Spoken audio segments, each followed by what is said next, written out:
Desde esta mesma ventá puiden vela por última vez. Marchou porque non puiden convencela para quedar, porque tiña anos demais para poder atala.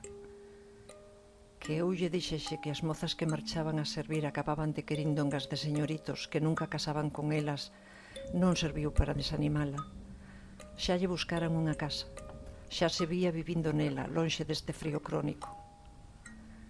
Desde esta ventá, agora cegada polas gallas da figueira, vina a marchar entre as vaguas que pugnaban por cegar os meus ollos.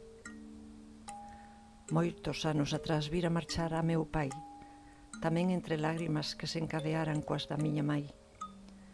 Nas miñas había esperanza das cousas bonitas que habían vir das Américas. Entre as dela, sospeito que só había certezas de soidade e tristura, de abandono propio e alleu. Chegou a miña filla sen pai. Sen o meu pai, a miña mai entregouse a morte con presa. Souben, desde esta mesma ventá, que nunca máis volvería a ver a miña filla.